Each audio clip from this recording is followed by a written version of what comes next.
Hello, and welcome to the supply video of your watercolor paint kit. In this video, I'm going to be opening up your painting package, and I'm going to be explaining the different elements of it and getting you all set to start painting. So first up, this is the Watercolor Florals, the Fall Florals Watercolor Kit. Ooh, so pretty. Yours might look a little different. You might have a different kit, and that's okay because everything is the same, all the same elements, it's just a different design. So let's get into it. Turn it over. Here you have a little info sheet. And the cool thing about this packaging is it's actually compostable, so you can keep it and keep your supplies all together. And then when you're done with it, you can pop it in the compost. So here we have what's included, and we're gonna go through all of that. You see an example of what it looks like. Oop, there's me, I'm Kate, and I'm gonna be your instructor. And then I also have my social media linked here if you wanna get some little fun tidbits and tutorials. I do a lot of little quick short videos about watercolor skills and supplies and all that fun stuff. All right, so you're gonna wanna keep this sheet because on the other side, we have our paint dots. So one thing that I've done in this kit is we have used really nice supplies here. So these are all supplies that I use in my professional paintings. So you're getting a really nice taste of the good stuff. These paints can be really cost prohibitive, so it's really important to me for you to be able to try it out before you invest in big, expensive paint tubes. So these are your paint dots here. The color will be on the first line. So this one is Van Dyke Brown. And then the maker of the paint is Daniel Smith. These paints come in a tube like this, and then I squirt it out and let it dry for about 2 days, and then it's ready to be packaged. And that's the cool thing about watercolor is it's activated by water, and when you're done painting, you can let these dots harden, and then when you're ready to paint again, you just have to add water. So you can use a little eyedropper if you want, or you can use the brushes that I've included in this kit. You can just pick up a little water from your water cup and go and drop some water onto your dots. Here we have some instructions. So it tells you what to do, how to start it. You can also use a little spray bottle if you want. Something that I recommend but is not required is finding some sort of ceramic item. Here I have just an old plate that has a crack in it, but I still use it for painting. And the reason for this is you are going to be mixing some paint colors together, so it can be helpful to have a separate surface so you can get messy and have fun. Put that right there. It does not have to be a fancy plate. It can be, honestly, the top of a yogurt container. It's helpful if it's white so you can really see the colors that are being mixed under it, but whatever you want works. And if you don't have anything, you can totally use this paper as your mixing zone. So easy peasy, you've got this. Step 2 is paint and have fun. You found the QR code, so you're already here, which is great.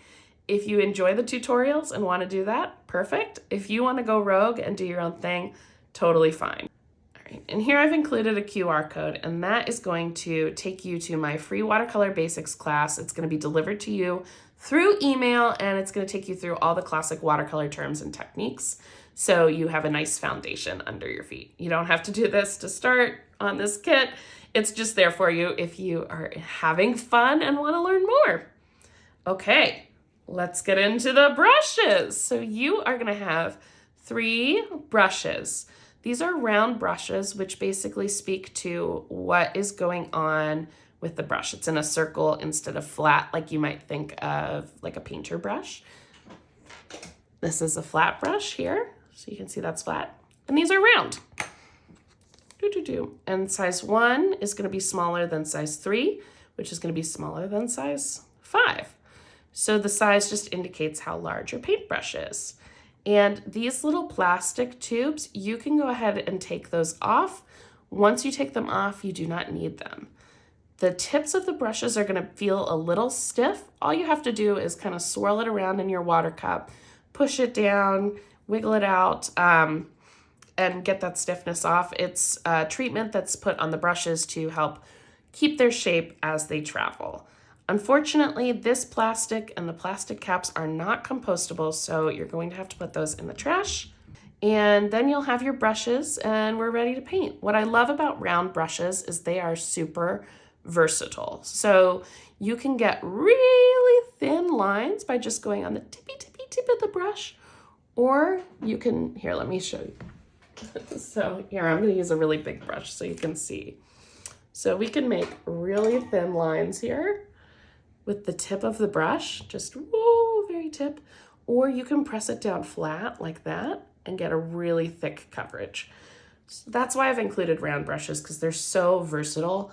There are so many different kinds of brushes out there, and honestly, this is what I use the most. Okay, so we've got our brushes. Okay, let's get into the paper. We have 3 sheets of paper. These are 8 by 10, and they have your designs already printed on them. So each design is ready to go. You are going to be using Arches paper, or as the French pronounce it, Arches paper. And this paper, if you ask watercolor artists, they are going to be like, oh yeah, that's the good stuff. The reason we're using Arches paper is because it has such an impact on your painting. Watercolor paper is where you're going to want to splurge when you're buying your own supplies. You can get away with kind of medium paints and medium brushes, but high quality paper is really going to elevate your watercolor experience. The reason for this is it has a treatment on it that allows the water to stay in place. So you'll see as you're painting, if you were doing this on printer paper, copy paper, the water would spread all over your painting. Whereas when you put it on here, it's gonna stay where you put it.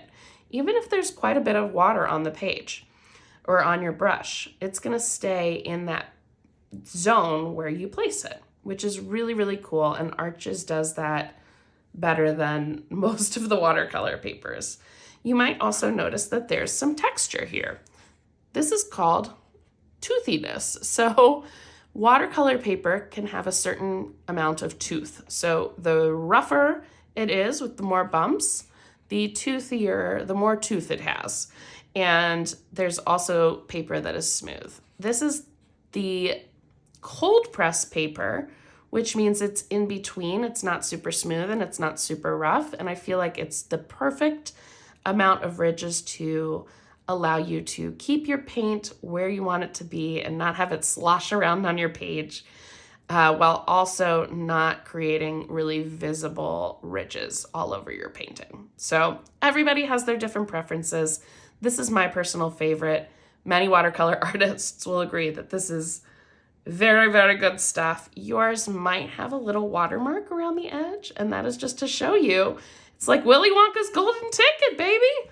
It just means that you've got the official stamp of approval from the paper. We cut these down from big sheets, so some of them might have a watermark, and that's what that is. So lucky you. And there you go. Those are your designs. Pick which one you want to start with, and you're ready to go. It makes me so happy to be able to share these wonderful watercolor supplies with you. I also have a list that's linked below with all my favorite watercolor supplies. So if you're wanting to learn more, you can always go to that link and you'll get the list delivered right to your email. All right, happy painting, friends. Have fun. Woo!